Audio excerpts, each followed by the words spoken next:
नमस्कार, न्यूज 18 देख रहे हैं आप और आपके साथ मैं हूं अंशिका पाठक। न्यूज 18 का रिपोर्टर्स एग्जिट पोल में बीजेपी को बढ़त मिलती दिख रही है। 17 में से 10 सीटों पर बीजेपी की जीत संभव है।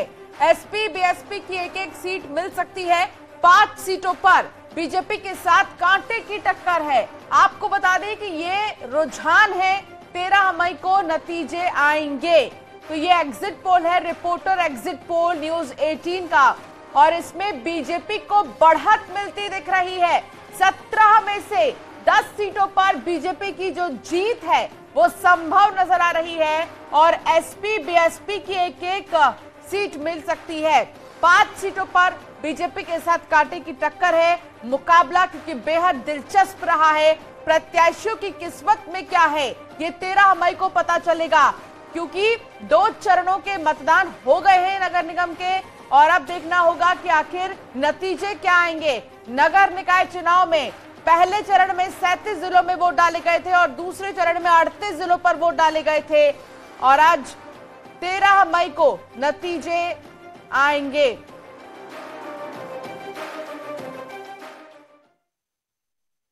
और अब आपको दिखाते हैं एग्जिट पोल में क्या कुछ सामने आया है, किसकी जीत हो रही है, किसकी हार हो रही है।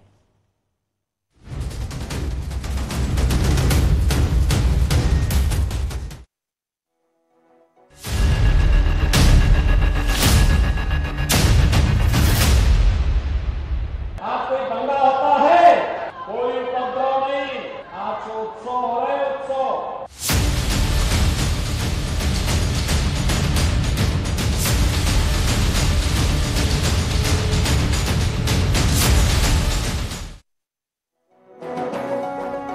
नमस्कार, आप देख रहे हैं न्यूज 18। मैं हूं आपके साथ मेनका चौधरी और बहुत ही खास प्रोग्राम रिपोर्टर्स एग्जिट पोल में आपका स्वागत है। नमस्कार, मैं हूं आपके साथ अमित गर शुक्ला। निकाय का रण मतदान संपन्न हो गया है। अब हर किसी को इंतजार इस बात का है कि शहर में सरकार बना कौन रहा है। 13 मई को एग्जैक्ट पोल आएगा, मतलब नतीजे आएंगे, लेकिन आज हम आपके सामने एग्जिट पोल लेकर आए हैं, वो भी रिपोर्टर्स का एग्जिट पोल। वो रिपोर्टर्स जो कि हर नगर निगम में पहुंचे, हर नगर पालिका में पहुंचे, हर नगर पंचायत में पहुंचे और ग्राउंड से जाकर लोगों से बातचीत के जरिए मुद्दों पर हमने एग्जिट पोल तैयार किया है, जिसके जरिए आपके सामने तस्वीर साफ करेंगे। 13 मई का इंतजार आपको नहीं करना होगा, आज ही आपको वो झलक देखने को मिल जाएगी कि कहां पर किसकी सरकार बन रही है। अपने अपने रिपोर्टर्स के नजरिए से कि कहां कौन सी पार्टी बाजी मारती हुई दिख रही है। तो पूरे निकाय चुनाव का सटीक विश्लेषण इस वक्त हमारे साथ आप बने रहिए। न्यूज रूम से हमारे सहयोगी अनुपम मिश्रा भी मौजूद हैं और वो भी अलग अलग जगहों पर भी गए, वहां के परिस्थितियों को उन्होंने देखा, जाना, लोगों के मूड को समझा और उसके आधार पर आगे का एग्जिट पोल हम आपको दिखाएंगे। तो वहीं स्टूडियो से शीनम भी हमारे साथ मौजूद है, जिनके पास पूरे के पूरे आंकड़े होंगे, तथ्य होंगे, मुद्दों की बात होगी और मुद्दों के आधार पर और साथ ही लोगों के मूड के आधार पर यह होगा तय कि आखिर किसका पलड़ा भारी है। तो यूपी निकाय चुनाव में 2 चरणों के मतदान पूरे होने के बाद अब प्रत्याशियों को परिणाम का इंतजार है, जो कि 13 मई को आएंगे। परिणाम आने से पहले न्यूज 18 ने सभी रिपोर्टर्स ने 17 निगमों का रिपोर्ट्स एग्जिट पोल किया है, जो आपको आंकड़ों के साथ हम दिखाएंगे। अगले 3 घंटे तक सबसे सटीक विश्लेषण के साथ दिखाएंगे कि नगर निगम के दोनों फेज में हुई वोटिंग में कौन बाजी मार रहा है। सहारनपुर से अमित गंजू चूंकि सहारनपुर गए थे वो निकाय चुनाव के दौरान, लिहाजा वहां से वो रिपोर्ट बताएंगे। देवेश त्यागी भी हमारे साथ जुड़ रहे हैं। इसके अलावा फिरोजाबाद मैं खुद ही गया था, मुरादाबाद हमारे सहयोगी अनुपम मिश्रा गए थे, लखनऊ से मोहम्मद शबाब भी हमारे साथ जुड़ चुके हैं। शुरुआत में अमित गंजू आपसे ही करूंगा, जब सहारनपुर आप पहुंचे, वहां वोटर से आपने बातचीत की, तो क्या समझ में आया कि कौन से वो बड़े मुद्दे हैं जिनको जहन में रखकर वोटर्स अपने घर से निकलकर पोलिंग बूथ तक जा रहा है और बटन दबा रहा है? देखिए अमित जी, मैं आपको बताना चाहूंगा, फर्स्ट फेज के लिए जहां मतदान हुआ सहारनपुर में, तो वहां वोटर्स का सबसे बड़ा जो जहन में बात थी वो लॉ एंड ऑर्डर थी। जैसा कि आपने बताया, लॉ एंड ऑर्डर थी, विकास था, लेकिन लॉ एंड ऑर्डर का जो एक परसेप्शन था हर व्यक्ति, हर थर्ड वोटर, और खासकर अगर औरतों की बात की जाए, महिलाओं की बात की जाए, लड़कियों की बात की जाए, युवतियों की बात की जाए, छात्राओं की बात की जाए, तो सेफ एंड सिक्योर वाली इशू हर व्यक्ति ने उठाया। चाहे हम बात करें, अगर हम पूरी नगर निगम के अलावा बात करें, हम नकुड़ की बात करें, हम रामपुर मरिहरन की बात करें, हम सरसावा की बात करें, या हम तीतरों की बात करें, जहां देवबंद की बात करें, और जिस जगह हम लोगों ने बात की, सुल्तानपुर चिल्काना में लोगों से बात की, तो लोगों का कहना था लॉ एंड ऑर्डर सबसे बड़ा मुद्दा है, क्योंकि विकास है, निश्चित तौर पर कई लोगों का काम हुआ है, कुछ ने का नालियां भजबजानी, कुछ ने का काम सड़कें कुछ बनी, खरंजे और बढ़ने चाहिए, कुछ ने का इंटरलॉकिंग हुई, कुछ ने का इंटरलॉकिंग और होनी चाहिए, यानी विकास के काम को प्लस बताते हुए लोगों ने जिक्र इसका किया। अगर हम पूरे उसकी बात की जाए, अगर वोट परसेंटेज, कास्टिज्म पर इतना वोट वहां नहीं पड़ा। अब बात की जाए बीजेपी की कैंडिडेट की, अगर बात डॉक्टर अजय सिंह वहां से बीजेपी के थे, तो अगर बात की जाए बसपा से, तो बसपा से इमरान मसूद की भाभी खदीजा मसूद उसमें थी। अगर बात की जाए सपा से तो नूर हसन उसमें थे।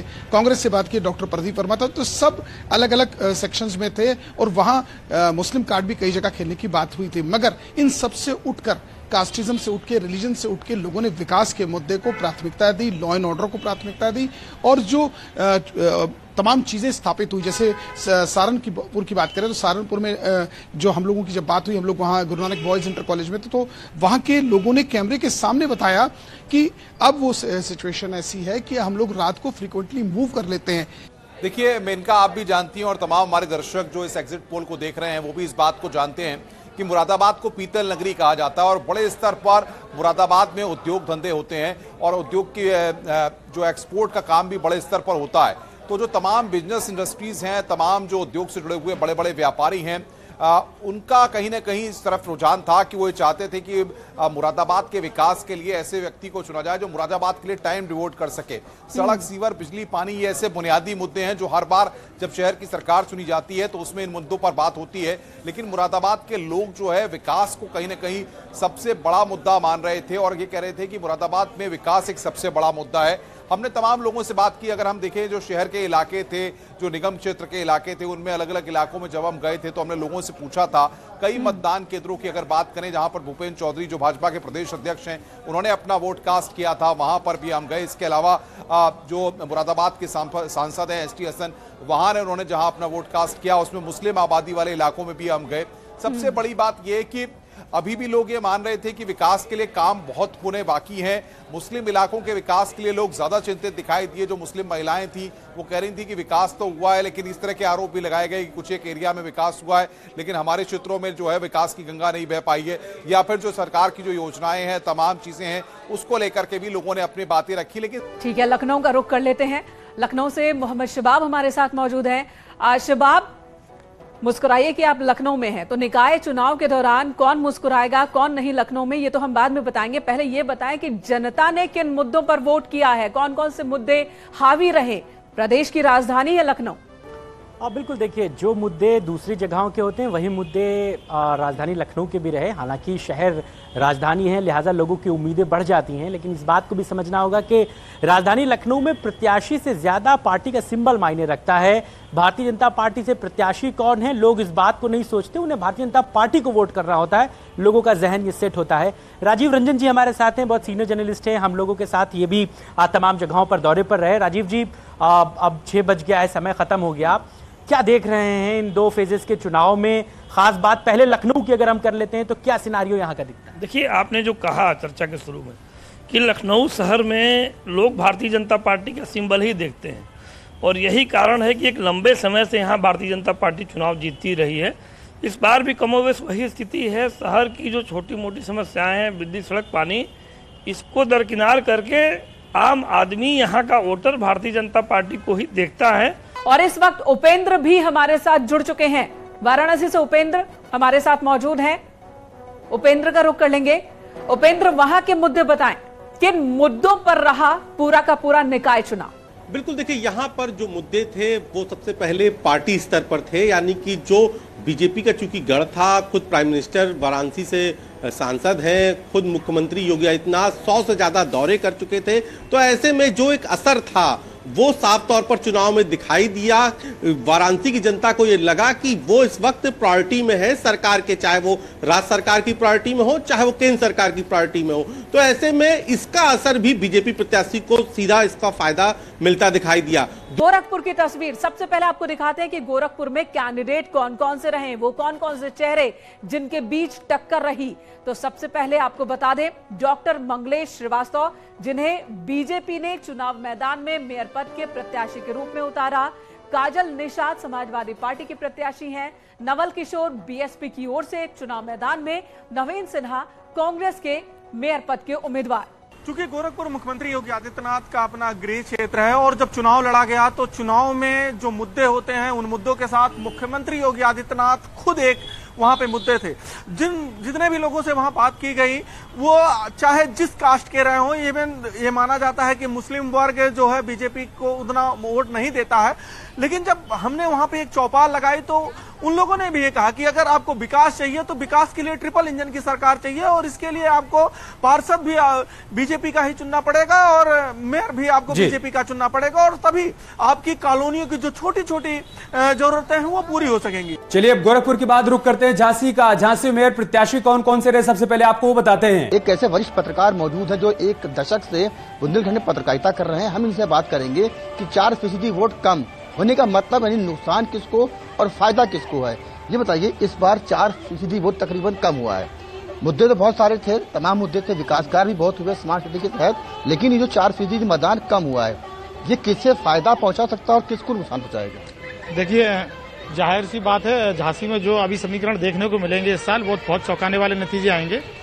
ऑल ओवर जैसा कि जो चुनाव प्रचार किया है, मतलब जो कैंपेनिंग दिखी अगर, तो भारतीय जनता पार्टी की कैंपेनिंग सबसे मजबूत दिखी, लेकिन उसके अलावा जो साइलेंट वोट है वो साइलेंट वोट का अनुमान इस बार झांसी में नहीं लगाया जा रहा कि साइलेंट वोट किस ओर जाने वाला है झांसी। और चलिए अब आगरा का रुख कर लेते हैं। आगरा मेयर प्रत्याशी कौन कौन, ये सबसे पहले हम आपको दिखा देते हैं। वो 4 नाम 4 तस्वीर सबसे पहले आपके सामने रखते हैं। आगरा में मेयर पद के प्रत्याशी हेमलता दिवाकर बीजेपी की ओर से, वहीं जूही प्रकाश समाजवादी पार्टी की ओर से, डॉक्टर लता वाल्मीकि को बीएसपी ने कैंडिडेट बनाया तो लता कुमारी को कांग्रेस ने चुनाव मैदान में उतारा है। तो ये 4 चेहरे हैं। जी बिल्कुल, आगरा में कांटे का मुकाबला है और मुकाबला सीधा सीधा है बसपा और भाजपा के बीच। ये मुकाबला हो रहा 1989 से लेकर पिछले चुनाव तक यहाँ लगातार बीजेपी का कब्जा रहा और बीजेपी अपराजय स्थिति में रही है। तो कांटे के मुकाबले के बीच बीजेपी की बढ़त के आसार नजर आते हैं। तो हमारे साथ बात करने के लिए आगरा के वरिष्ठ पत्रकार मधुकर चतुर्वेदी हैं। आप बताइए, इस बार बसपा ने वाल्मीकि कैंडिडेट को उतारा तो इसके क्या मायने हैं, क्या गणित लगाया बसपा ने? बसपा हमेशा से ही उसका गढ़ रहा है आगरा, और जाटवों की उनकी राजनीति है और आगरा दलितों की राजनीति का गढ़ है।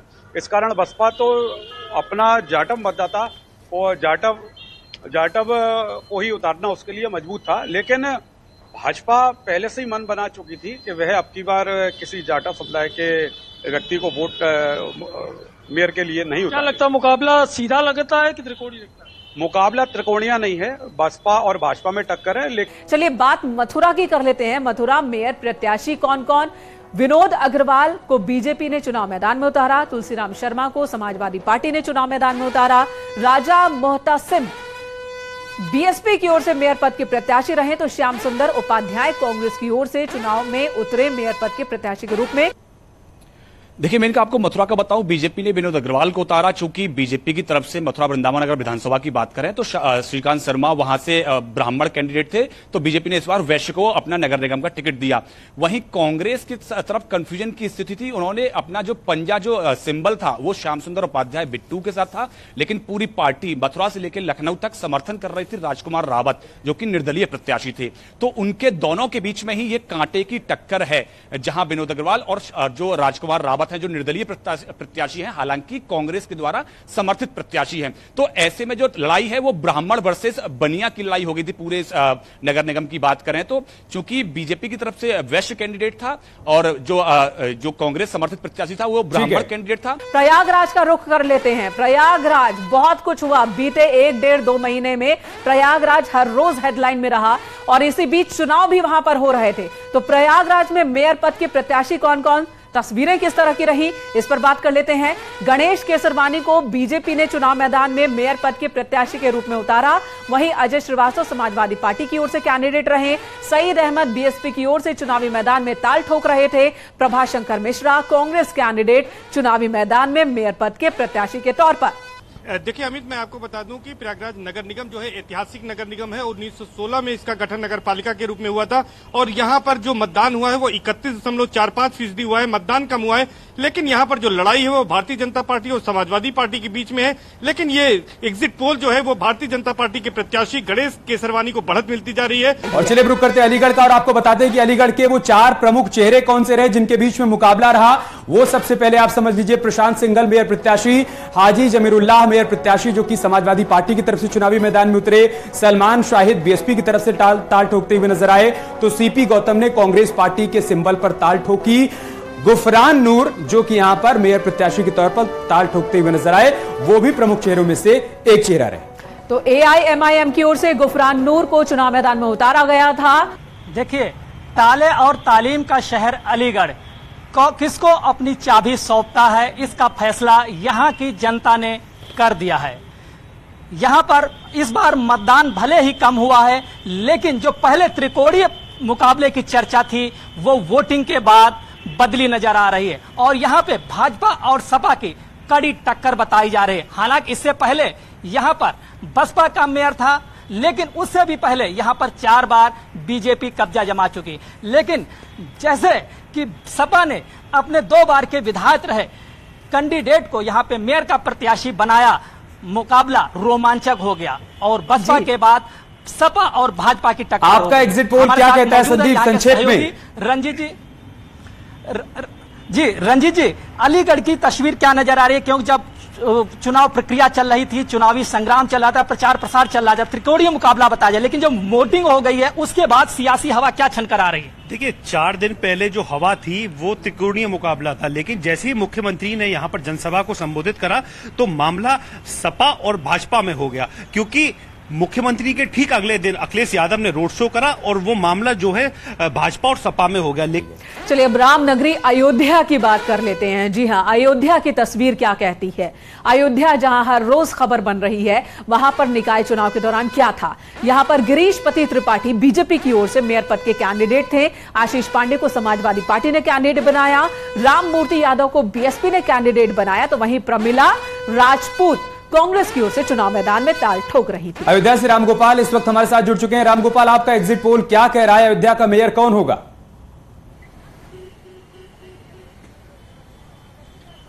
बिल्कुल, जितना मैंने अयोध्या की जनता से बात किया है और यहाँ पे जितना घूमा है, वहाँ सीधा सीधा मुकाबला अयोध्या को 2 पार्टों में बांटे, एक जो अयोध्या धाम है और दूसरा फैजाबाद यानी कि अयोध्या। इन दोनों में जो है अयोध्या धाम जहां पे कहा जा रहा था कि तोड़फोड़ होगी, वहां तो बीजेपी एक तरफा जा रही है, लेकिन जब हम फैजाबाद जो पुराना नाम था उधर की तरफ आएंगे तो वहां पे समाजवादी पार्टी के साथ एक मुकाबला देखने को मिल रहा है। हमारे साथ वरिष्ठ पत्रकार राजेंद्र सोनी जी हैं। सोनी जी, यहाँ पे अभी तक तो ये लग रहा है कि बीजेपी विन विन कंडीशन में है। बिल्कुल सही है, आपका आकलन बिल्कुल सही है कि भारतीय जनता पार्टी विनिंग कंडीशन में है। उसके कारण है, उसकी वजह है, जब जिस जगह पर विकास गतिमान हो जाता है, विकास आगे बढ़ने लग जाता है, वहां पर स्थानीय और तरह के जो मुद्दे होते हैं, चाहे जाति हो या किसी मोहल्ले में जल भराव हो, नाली ना हो, सड़क ना हो या इस तरह की कोई भी चीजें हो, तो वो गौड़ हो जाती हैं। और अयोध्या का जिस तरीके से चौमुखी विकास हो रहा है, उसकी किरणें अयोध्या के एक एक व्यक्ति के ऊपर पड़ रही है। बात शाहजहांपुर की कर लेते हैं। पहली बार यहां पर मेयर का चुनाव हो रहा है और सबसे पहले शाहजहांपुर में कैंडिडेट कौन कौन से, किन किन के बीच मुकाबला हो रहा है, तस्वीरें आपके सामने हैं। अर्चना वर्मा बीजेपी की ओर से चुनाव मैदान में, तो वहीं माला राठौर समाजवादी पार्टी की ओर से, शगुफ्ता अंजुम बीएसपी की ओर से कैंडिडेट, निखत इकबाल को कांग्रेस ने मेयर पद के प्रत्याशी के रूप में चुनाव मैदान में उतारा।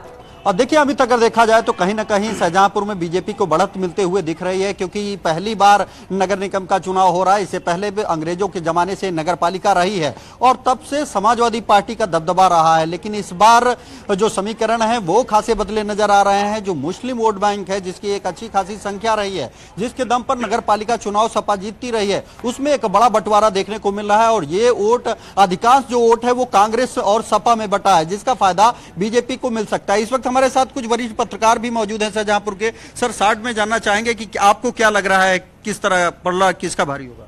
ये त्रिकोणीय संघर्ष है और इस त्रिकोणीय संघर्ष को कांग्रेस प्रत्याशी ने बनाया है।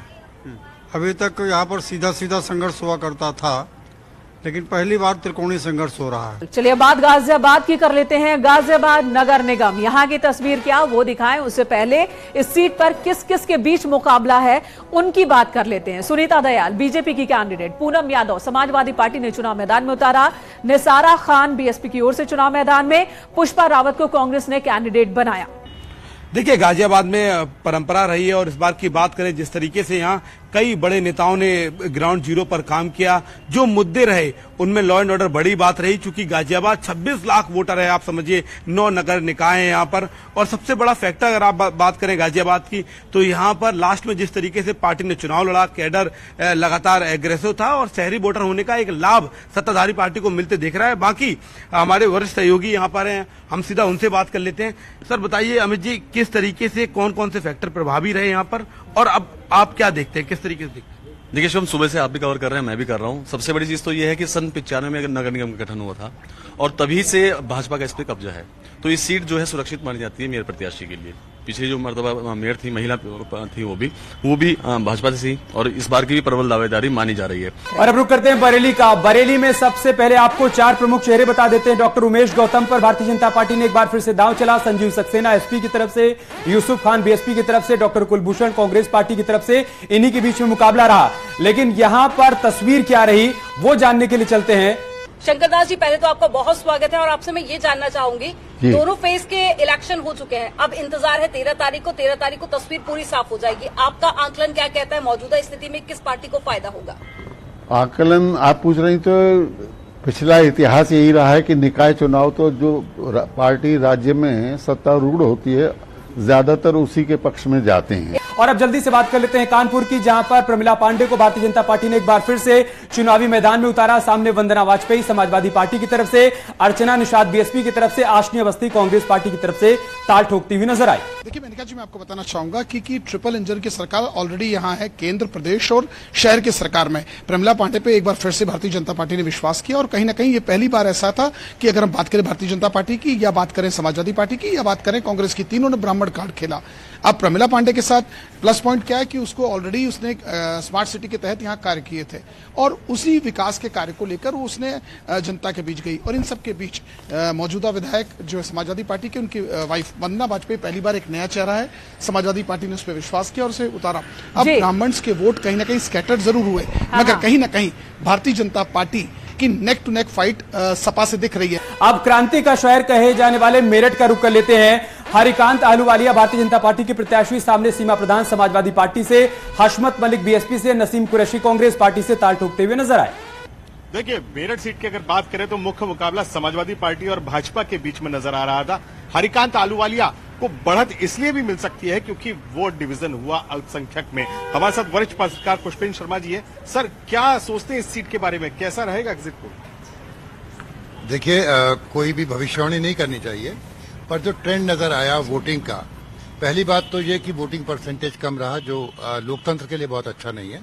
और दोनों ही, चाहे वो पुराना शहर हो या वर्ल्ड सिटी हो या उससे बाहर, मतदान की गति बड़ी धीमी रही है और इस मतदान की धीमी गति से सभी लोग चिंतित हैं। खास तौर पे भारतीय जनता पार्टी भी चिंतित है। उसको लगता है कि उसके वोटर ने उतने जोश से वोट नहीं डाला। दूसरा, एक नया ट्रेंड देखने, ये समाजवादी पार्टी को बढ़त मिलती हुई दिख रही है मेरठ सीट पर। तो समाजवादी पार्टी की प्रत्याशी सीमा प्रधान, उनको यहां पर बढ़त मिलती हुई दिख रही है। मतलब एकमात्र सीट निगम की जो समाजवादी पार्टी के खाते में जा सकती है। 2017 में खाता नहीं खुला था, इस बार मेरठ सीट पर साइकिल दौड़ सकती है। हालांकि मेरठ पिछली बार बीएसपी का मेयर मेरठ से था, लेकिन इस बार अभी तक के एग्जिट पोल के मुताबिक यहां पर समाजवादी पार्टी को बढ़त मिलती हुई दिख रही है, यानी कि मेरठ बीएसपी के खाते से निकलकर समाजवादी पार्टी के खाते में जाती हुई मेयर पद की सीट ये नजर आ रही है मेरठ की। तो ये एक पहली और एकमात्र सीट इस वक्त एग्जिट पोल में समाजवादी पार्टी को यहां पर जीत मिलती हुई दिख रही है। और फाइनल ब्रेकिंग हम आपको दे देते हैं, अभी तक जो 17 नगर निगम, उन्हें लेकर रिपोर्टर्स एग्जिट पोल की जो तस्वीर है वो हम आपको टैली दिखाने वाले हैं कि 17 नगर निगम में अभी तक की तस्वीर कैसी है, एग्जिट पोल में कैसी है तस्वीर। हमारे रिपोर्टर्स जो इन सभी 17 नगर निगमों में गए, 10 सीटों पर बीजेपी की जीत, यानी कि 17 में से 10 सीट बीजेपी के खाते में जाती हुई दिख रही है। 5 पर बीजेपी टक्कर में दिख रही है, कहीं समाजवादी पार्टी तो कहीं कांग्रेस, कहीं बीएसपी। वहीं समाजवादी पार्टी के खाते में 1 सीट और बीएसपी के खाते में 1 सीट जाती हुई दिख रही है। ये फाइनल आंकड़ा हम आपके सामने रख रहे हैं एग्जिट पोल का। भारतीय जनता पार्टी के खाते में 10 सीटें जाती हुई दिखाई पड़ रही हैं। एसपी बीएसपी के खाते में 1-1 सीट जाती हुई दिखाई पड़ रही है। कांग्रेस का कहीं खाता नहीं खुला है, लेकिन 5 ऐसी सीटें हैं जहां पर कांटे की टक्कर देखने को मिल रही है। 2017 में 16 नगर निगमों में से 14 पर भारतीय जनता पार्टी का कब्जा था। अलीगढ़ और मेरठ सीट बीएसपी के खाते में गई थी, लेकिन 2023 के निगम चुनाव में बीएसपी के खाते में 10 सीटें फिलहाल एग्जिट पोल के मुताबिक जाती हुई दिखाई पड़ रही हैं। समाजवादी पार्टी के खाते में मेरठ सीट जाती हुई दिखाई पड़ रही है, जहां से सीमा प्रधान चुनावी मैदान में है। बीएसपी के खाते में 1 सीट जाती हुई दिखाई पड़ रही है। 5 ऐसी सीटें हैं जहां की तस्वीर साफ नहीं, वहां पर कांटे की टक्कर देखने को मिल रही है। ये अभी एग्जिट पोल है, 13 तारीख को तस्वीर पूरी तरह से साफ हो जाएगी, नतीजे सामने होंगे। फिलहाल ये एग्जिट पोल है, लेकिन एग्जिट पोल ही अगर नतीजों में कन्वर्ट होते हैं तो एक बहुत बड़ा मैसेज होगा, क्योंकि पहले 14 जहां मेयर बीजेपी के थे, अब सिर्फ 10 रह जाएंगे। समाजवादी पार्टी को 1 मेयर पद की सीट मिलेगी, तो वहीं पर बीएसपी ने जिन जगहों पर जीत हासिल की थी वो उनमें से 1 समाजवादी पार्टी झटकने में कामयाब होगी। तो बहुत सारे मैसेज जाने वाले हैं।